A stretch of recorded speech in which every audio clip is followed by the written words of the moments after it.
Good morning, students. This session is for class 11th. Students, we have completed in this chapter topics like angular displacement, angular velocity, angular acceleration. Okay, and last day we have also completed the topic that is translatory motion. Okay, so today we are going to complete next topic, that is rotational motion. Okay, so you can see here, this is our topic, that is rotational motion. So the definition of rotational motion is given here. You can see a system is said to be in pure rotational motion when all the points lying on the system are in circular motion about one common fixed axis. Okay, so students, what is meaning of this statement? Meaning of this statement is, suppose there is a system which contains large number of particles. If about a fixed axis all the particles are performing, or you can say moving on a circular path, and their angular displacement remains same for all the particles, so this type of motion is known as rotational motion. Okay, or you can say pure rotational motion. So in this figure you can see this is a system which is revolving in clockwise direction, and the particles like D, C, A and B are moving on a circular path. Okay, about a fixed axis passing through point O, that is the center. Similarly, in the second figure you can see this one is a rod AB and it is performing rotational motion about a fixed axis passing through point O. Okay, you can see the particle A and B both are moving on a circular track about the point O, and the axis is passing through this point O. Okay,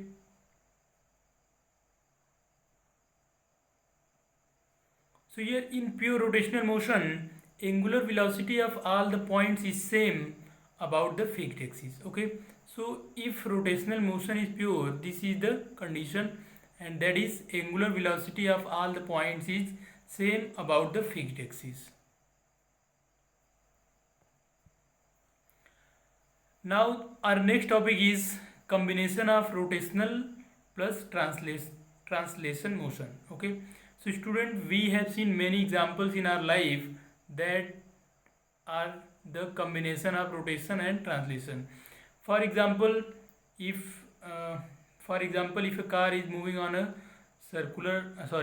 straight road, then the wheel of the car is performing translation as well as rotational motion. Okay, so that motion is combination of rotational plus translation motion. So you can see in this figure, this one is a circle. You can say this one is a wheel which is moving in straight line, and it also revolving about an axis passing through point O and perpendicular to the plane of the wheel. Okay, so these type of motion are combination of translation and rotational motion. In this second figure you can see here, this one is a rod which is moving in straight line with velocity v and also performing the rotational motion with an axis passing through the center of the rod. Okay, so these are the examples of the combination of rotational and translatory motion. Okay, so if motion is translatory and rotatory both, it must have some linear velocity v and some angular velocity omega about the axis. Okay, so if we are considering about the translation plus rotational motion, we are here to find out a relation between omega and v. Okay, where omega is the angular velocity of the system and v is the linear velocity. Since system is moving in a combination of translation and rotational motion, so it must have some linear velocity and it must have some angular velocity. So we can find out the relation between these two. That means the linear velocity and angular velocity. So our next topic is related to this topic, and that is interrelationship between kinematics variables. You can see here, this is the topic.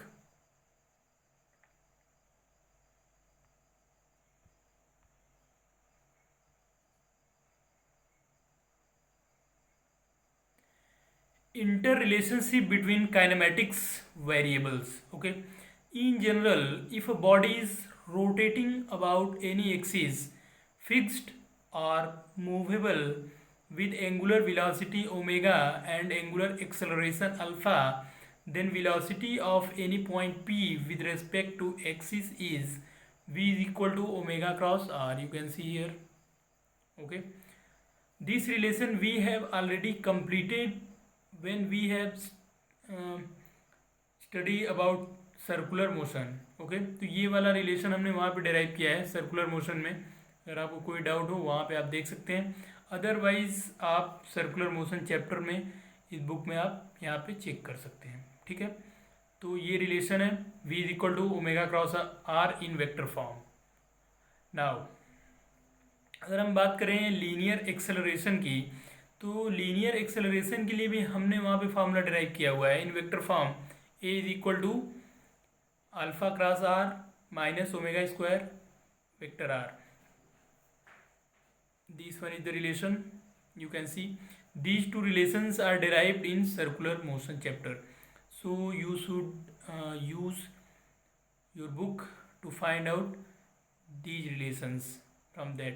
क्योंकि यहाँ पे हम सारे derivations नहीं कर सकते हैं, वहाँ पे हमने इस फॉर्मूले को पहले ही डिराइव किया जा चुका है, तो आपको यहाँ पे इनका डायरेक्ट यूज़ करना होगा. ठीक है, तो हम लोग यहाँ पे इन दोनों का डायरेक्ट यूज़ करेंगे. फिर से आप देख सकते हैं एक बार रिलेशन जो वेक्टर फॉर्म में है, लीनियर वेलोसिटी, एंगुलर वेलोसिटी, और यहाँ पे इसको रेडियस वेक्टर बोल सकते हैं आप. यहाँ पे एक्सेलरेशन का जो रिलेशन है, लीनियर एक्सेलरेशन ए रिलेटेड है एंगुलर एक्सेलरेशन अल्फ़ा और एंगुलर वेलोसिटी ओमेगा से. तो इन दोनों इक्वेशंस का हम लोग यूज़ करेंगे और हम लोग एक वैल्यू फाइंड आउट करने जा रहे हैं वेक्टर फॉर्म में. तो यहाँ पे आप देख सकते हैं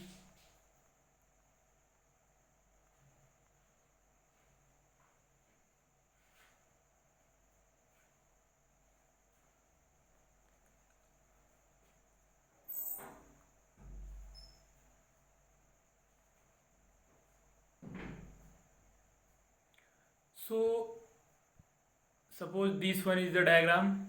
Okay, this one is the diagram, and you can see one particle p which have linear velocity vp and linear acceleration a, angular velocity omega and angular acceleration alpha.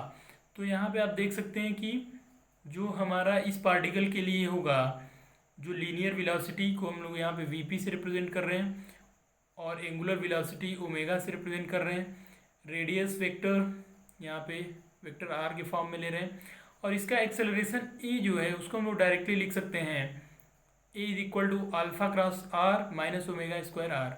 अब यहाँ पे देखिए इन दोनों ही केसेस में, क्योंकि पार्टिकल जब particle rotational motion करता है और वो प्योर रोटेशनल मोशन की कंडीशन में उसकी जो एंगुलर वेलोसिटी है वो यहाँ पे ओमेगा है और एंगुलर एक्सेलरेशन यहाँ पे अल्फ़ा दिया गया है. तो अभी अभी हमने जो इक्वेशन पढ़ा है उसके अकॉर्डिंग हम पार्टिकल p के लिए लिख सकते हैं v p is equal to omega cross r vector and acceleration is equal to alpha cross r vector minus omega square r. Okay, तो यहाँ पे आप इस पार्टिकल p के लिए ये इक्वेशंस लिख सकते हैं. ऐसे ही आप इस सिस्टम के किसी भी पार्टिकल के लिए इक्वेशंस लिख सकते हैं, जिससे कि आपको सभी पार्टिकल की लीनियर वेलोसिटी और लीनियर एक्सेलरेशन यहाँ पे मिल जाएगा इन इक्वेशंस की हेल्प से. ओके,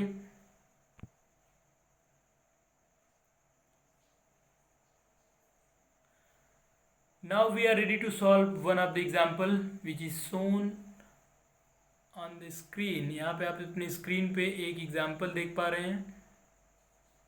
हम लोग इस एग्जाम्पल को सॉल्व करने जा रहे हैं। ठीक है,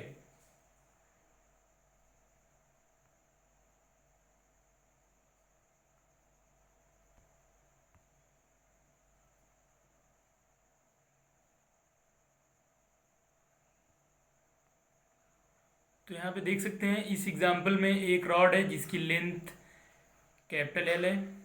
ओके, तो इसका सेंटर ऑफ मास जो होगा वो इसके सेंटर से पास करेगा, यहाँ इसकी लेंथ L/2 से पास करेगा इसका सेंटर ऑफ मास, और इसके पॉइंट B जो है इसकी लीनियर वेलोसिटी VB है, इसका centre of mass point A पे लाई कर रहा है, और ये जो टू कंप्लीट रॉड है इसकी जो रोटेशनल एक्सिस है वो पॉइंट O से पास कर रही है, और इसकी एंगुलर वेलोसिटी जो है वो है ओमेगा। तो यहाँ पे अगर हम बात करें तो यहाँ पे आप देख सकते हैं VB के लिए अगर हम इक्वेशन लिखेंगे तो होगा ओमेगा इंटू एल। क्यों, यहाँ पे देखिए इसकी एंगुलर वेलोसिटी है ओमेगा। ओके, सभी पॉइंट की एंगुलर वेलोसिटी ओमेगा ही होगी। तो अगर आप पॉइंट B के लिए भी लिखेंगे तो यहाँ पे एंगुलर वेलोसिटी B की ओमेगा आएगी। ठीक है, बट इसकी लीनियर वेलोसिटी कितनी है, इसकी लीनियर वेलोसिटी B है और एंगुलर वेलोसिटी ओमेगा हो गई, लेकिन इसका एक्सिस ऑफ रोटेशन से जो डिस्टेंस है वो L हो गया। तो इस केस में आप लिख सकते हैं VB is equal to omega into L. ठीक है, अब अगर हम पॉइंट A की बात करें, ठीक है, अब A के लिए बात करते हैं इस पॉइंट के लिए, तो यहाँ पे देखिए इसका जो लीनियर वेलोसिटी होगा वो VA है। ठीक है, बट इसकी भी एंगुलर वेलोसिटी ओमेगा है और इसकी एक्सिस ऑफ रोटेशन से डिस्टेंस है L/2। तो उस केस में हम लोग VA is equal to omega into L/2 लिखेंगे यहाँ पे। तो यहाँ पे आप देख सकते हैं कि पॉइंट पार्टिकल B का जो लीनियर वेलोसिटी है वो VB is equal to omega into L है, जबकि पॉइंट A की जो लीनियर वेलोसिटी है वो हाफ है VB से। ठीक है, तो ये चीज़ें इंपॉर्टेंट हैं। With direction as shown in the figure, now in rotational plus translation motion we just superimpose velocity and acceleration of axis on the velocity and acceleration of any point about axis. That means we are talking about this one, so you can understand. You can see this one is the figure. In this figure you can see 2 points. First point is P and second one is Q. Okay, now if it is rotating in clockwise direction, it means the linear velocity of particle P is from left to right along this direction, and the linear velocity of Q is from down to upward. It means along y-axis, positive y-axis you can say. So we are now ready to write the equations of linear velocity for all the points. I am talking about the point P and point Q. Okay, so let's see. You can see here VPO, if you are talking about particle P with reference point O, so you can write omega into Ri. Okay, I think you understand, because V is equal to R into omega. This is the basic formula. It is not in vector form. V is equal to R omega. Okay, V is equal to R omega. This one is the formula, but this formula is not in vector form. I am just talking the simple relation between V, R, among V, R and omega. Okay, so this one is V is equal to R into omega. But if we are talking in vector form, you can see here, you can see at point P, you can see at point P the particle is moving along positive x direction. It means its velocity is along positive x axis, or you can say along I cap, because I cap is a unit vector in positive x direction. So if you want to write down the equation, you will write VPO VPO means the velocity, linear velocity of particle P with respect to O will be omega r I cap, because omega is angular velocity, then it is omega, and r is the radius of this circle, and I cap is the direction of the velocity at point P. Okay, and what about point O? So if you are talking about the particle at point O, it is moving along positive x-axis with velocity v, with linear velocity v, because it is not rotating about itself. Okay, so in this case it have its linear velocity, and that is v. So you can write VO is equal to v I cap. Okay, it is not in rate. This particle at O is also not in rest. Okay, so V naught is equal to V I cap, because it is moving in straight line with velocity v. So you can write V naught vector is equal to V I cap. Now you can find out the, if you want to find out the difference between VO and VP,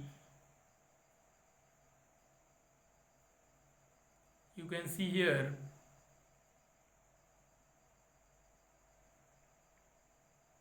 the difference Vp minus Vo will be equal to Vpo, right? So you can write Vp, this Vp is equal to Vpo plus Vo cap, okay, or you can say Vo vector. But since Vpo is equal to omega r and I cap, in vector form it is not mentioned here, but it should be here.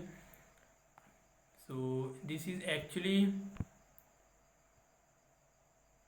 this one is actually omega r I cap plus V I cap. Okay, now similarly we are going to write down the equations for VQ. I am talking about the particle at point Q. So here you can see, if this is the particle, its linear velocity along y-axis, so you can write its linear velocity, and that will be VQO is equal to omega r j cap, and VO is equal to V I cap. Okay, and VQ will be Vi plus omega r j cap. So by these relations you got the value of VQ and VP in vector form. Okay, so these are the relations. You can use these relations to find out the values of VQ and VP, or you can find out the velocity of different particles at different points in this motion. Okay.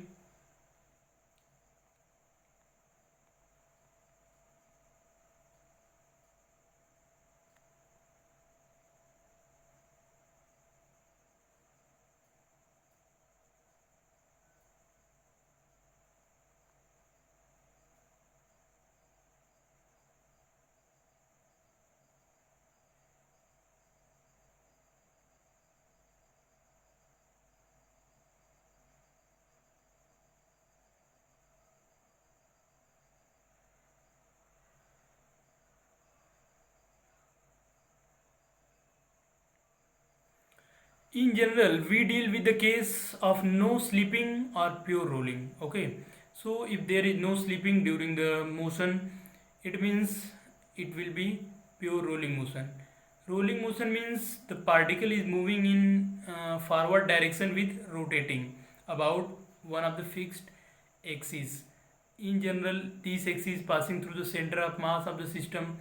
Suppose you can see this one is a wheel, and if it is moving in a straight line, it is also rotating like this. Okay, so this type of motion is known as rolling motion. With rolling it is moving forward. Okay, so this type of motion are known as rolling motion. In this case we are not considering here the slipping. Slippery means ये sleep नहीं करेगा, यहाँ पे उसको हम लोग यहाँ पे कंसीडर नहीं करते.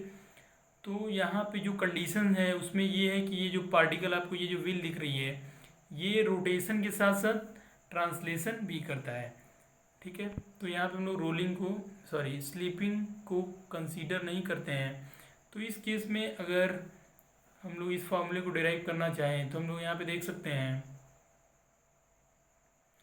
The constraints in above case is that velocity of points of contact should be equal for both rolling body and platform. Okay, so यहाँ पे आप अगर देखें तो इस कंडीशन के लिए आप लिख सकते हैं, इस कंडीशन के लिए v minus r omega is equal to v p, अभी अभी ये फॉर्मूला ड्राइव किया है, या फिर आप v p plus r omega is equal to v लिख सकते थे। तो यहाँ पे हम लोग इसको v minus r omega is equal to v p लिख रहे हैं। But since platform is fixed, तो यहाँ पे आप देख रहे हैं कि प्लेटफॉर्म फिक्स है, तो प्लेटफॉर्म फिक्स है इट मीन्स वी पी की वैल्यू जो है वो ज़ीरो है। तो वी पी अगर ज़ीरो हो गया इट मीन्स प्लेटफॉर्म मोशन में नहीं है, तो उस कंडीशन में यहाँ पे अगर वी पी की वैल्यू हम लोग ज़ीरो करें तो आपको मिलेगा v is equal to r omega, ठीक है। यही रिलेशन जो कि हम लोग जनरली यूज़ करते हैं, v is equal to r omega यहाँ पे आपको मिलेगा। ये देखिए ये रिलेशन है v is equal to r omega. अब इस इक्वेशन को डिफ्रेंशिएट कर सकते हैं, तो यहाँ पे d v by d t लिखा हुआ है। Differentiating with respect to time, suppose this one is equation number one, so differentiating equation number one with respect to time and taking radius vector or you can say radius as a constant, so you will get dv by dt is equal to r d omega upon dt। Okay, यहाँ पे हम लोग radius जो है उसको constant ले रहे हैं, ठीक है। तो आपको इतना मिलेगा।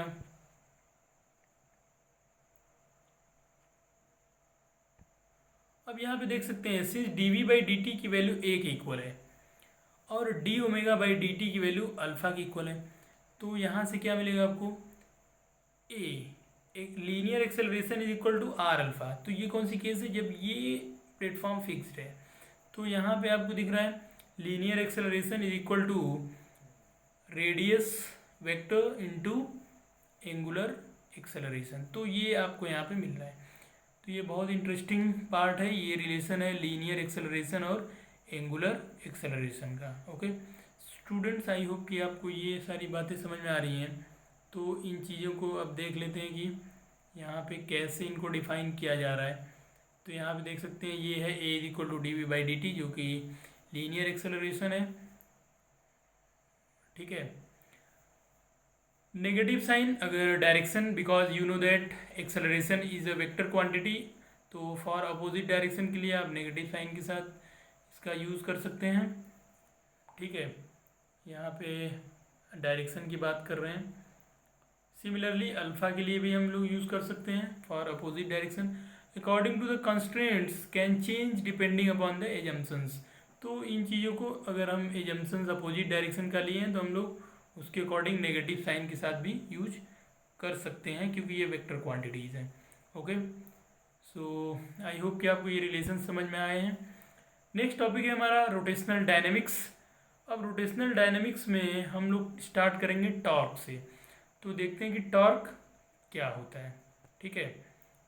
तो टॉर्क क्या है,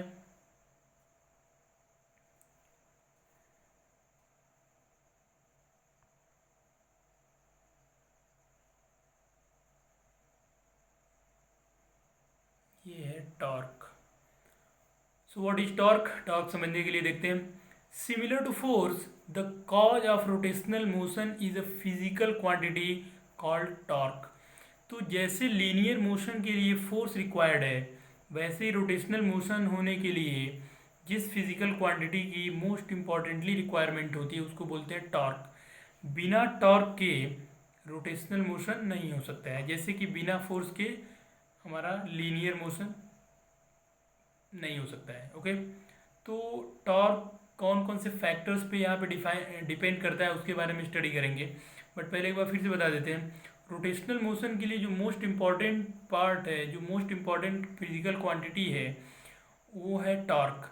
तो आप बोल सकते हैं torque is a physical quantity which is necessary for rotational motion. Similarly as in case of linear motion, there must be requirement of a force. Okay, तो ये है टॉर्क के बारे में। लेकिन टॉर्क कौन कौन से फैक्टर्स पे डिपेंड करता है यहाँ पे देख लेते हैं। तो फर्स्ट है torque depends upon amount of force. यहाँ पे ये फोर्स पे भी डिपेंड करता है, तो ये फोर्स से अलग नहीं है बट फोर्स पे डिपेंड करेगा। Second, point of application of force. ये फोर्स जो भी बॉडी रोटेशनल मोशन कर रहा है उस बॉडी पे फोर्स कहाँ पे लगाया गया है, इस बात पे भी ये डिपेंड करता है। थर्ड पॉइंट है direction of application of force. तो ये इस बात पे भी डिपेंड करता है कि जो फोर्स यूज़ किया गया है वो कौन सी डायरेक्शन में यूज़ किया गया है। तो यहाँ पे आप देख सकते हैं कि कौन कौन से फैक्टर्स हैं जिस पे ये डिपेंड करता है। तो एक बार फिर से देख लेते हैं। अमाउंट ऑफ फोर्स फर्स्ट है, सेकेंड है point of application of force, और थर्ड है direction of application of force. तो अगर इन सभी को कंबाइन करें तो हमारे पास एक बेहतर स्टेटमेंट होगा। यहाँ पे आप देख सकते हैं उसको।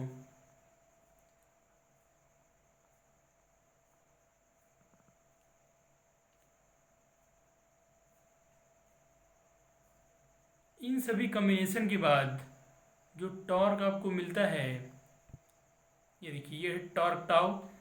This letter is pronounce as tau.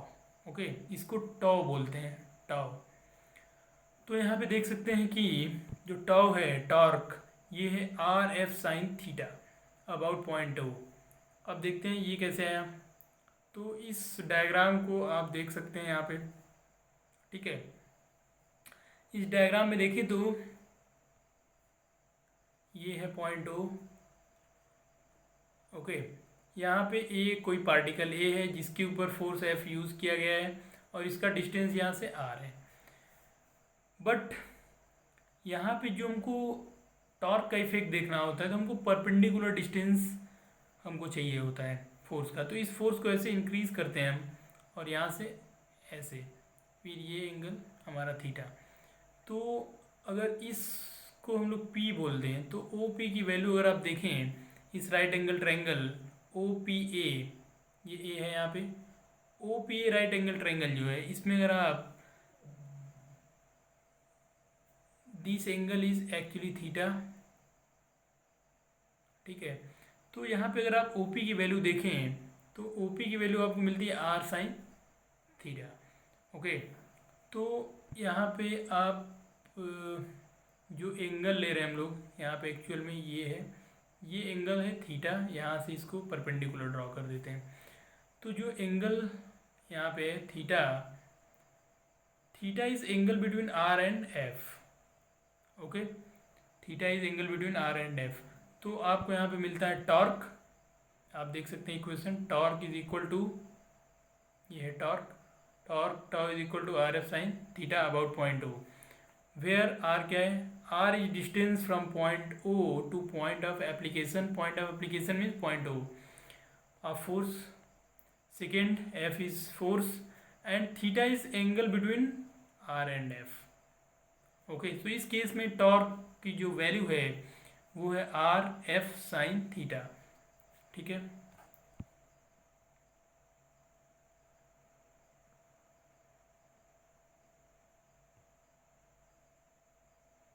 तो यहाँ पे देख सकते हैं आप,